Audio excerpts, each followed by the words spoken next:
It says, oh, well, we couldn't know better because nobody else did. Then what are you for? Okay. Can you just clarify for us on this thing about homosexuality? The Catholic Church condemns the act but not the individual. Did Jesus Christ himself actually say anything about homosexuality? No. That is a wrong question in this regard.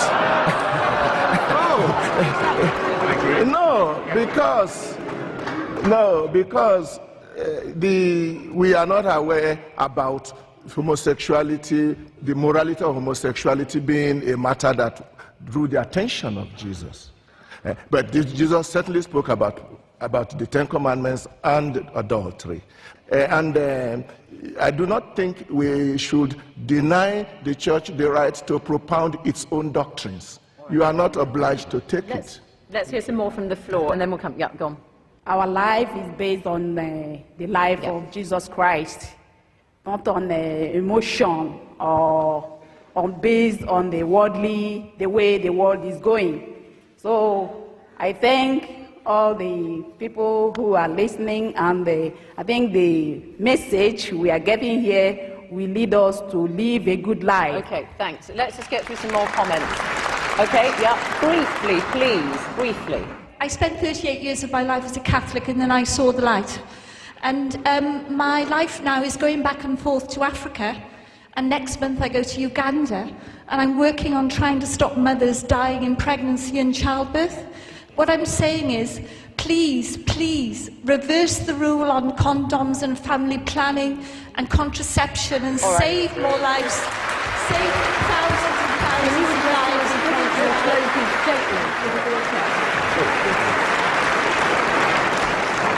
Let's keep this moving. Briefly, please. As a Catholic, I'm actually very pleased to be here this evening to hear two sides of a very important argument. And the positive thing I take away is that the Catholic Church can take the opportunity to reflect upon these comments, and that we look for the future. And it's by actually accepting these comments and by looking for a way forward that the Church can actually grow and have a more important part of the world. All right. Thank you. I don't want to take any more questions from the floor, really, but panel, what I propose is this. You've heard the points that are raised. Some of them were comments, some of them were questions. You're going to have a few minutes to make your closing statements. Please incorporate these questions that you heard in your closing statements, because audience, I want you to vote again. Now, for those of you who are watching at home, if you'd like a briefing booklet on some of those issues that you've heard raised today, then please go to www.intelligence².com and you can download that booklet. Anybody can do it, and it's absolutely free. Okay, so everybody is doing that. So while you're all doing that, it's going to take a little bit of time. We're going to hear the closing statements incorporating some of the points that you, the audience, raised, and we're going to do it in reverse order this time. And it's going to be Stephen Fry first. Well, it's been a really interesting debate, and I've loved some of the questions from the floor. I suppose I'm slightly disappointed that Anne Widdecombe in particular should say, oh, I knew they'd bring up condoms and child rape and homosexuality. It's a bit like a burglar in court, so you would bring up that burglary and that manslaughter. You never mention the fact I'd give my father a birthday present. You know, it's, yes, are you getting the message? There is a reason we hammer home these issues, because they matter. There's such an opportunity, owning 1 billion souls at baptism. It's such an opportunity to do something remarkable to make this planet better. And it's an opportunity that is constantly and arrogantly being avoided, and I'm sorry for that. Okay, thank you.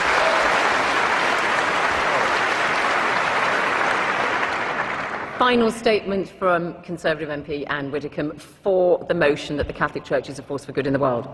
Right, we have had all the usual stuff about how the Catholic Church, being against condoms, has apparently caused untold misery. As I've said, our opponents always try to home in on sex, when the teachings of the Church, which are, after all, only about the stability of family, the maintenance of fidelity, the virtue of chastity, when the Church teaches that as one part of all its teaching, I do sometimes despair at the way that these debates always come back to that. So I'm very pleased to have been here tonight, despite the fact that I think the incoming poll was slightly discouraging. I'm very pleased to have been here with the Archbishop and with the two gentlemen opposite, and thank you for the opportunity. Okay.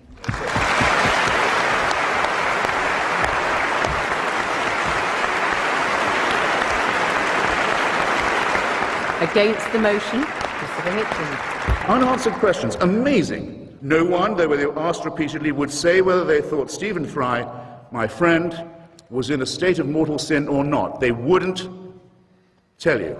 Something about the question brought out their inner coward. Well, I say that homosexuality is not just a form of sex, it's a form of love, and it deserves our respect for that reason. That when my children were young, I'd have been proud to have Stephen as their babysitter, and I'd told them they were lucky. And if anyone came to my door as a babysitter wearing holy orders, I'd call first a cab and then the police.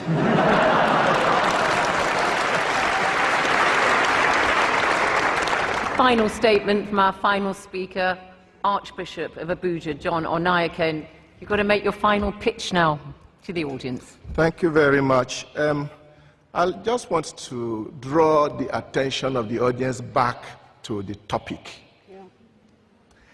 And the topic is quite clear. The Catholic Church is a force for good in the world. It did not say it is the only source for good. It did not say it has always been a source for good. It's not in the past tense, it's in the present tense, is a source for good. I still have not seen how they have in any way shown that the Catholic Church is not a force for good in the world. I can say all kinds of things about other people, but I think it is fair enough that when it comes to what does the Church say about condoms, what does it say about homosexuality, what does we say about women priests, we need to take the trouble to find out exactly what it is saying, not what the newspapers are saying that we are saying. We never said that the Catholic Church is perfect. We continue to do our best to be as close as we can to Jesus Christ and what he wants us to be, and to constantly be a force for good in the world. And I thank you. Archbishop, thank you.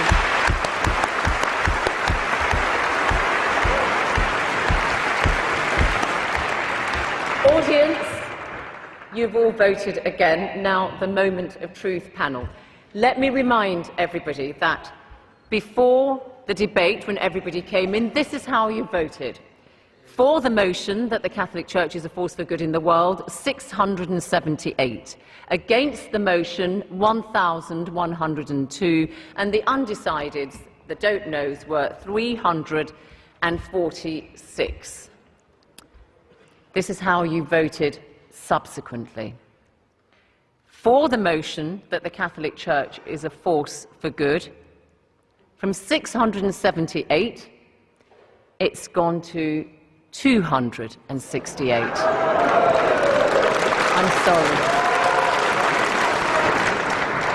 I'm sorry. Against the motion, it's now 1,876.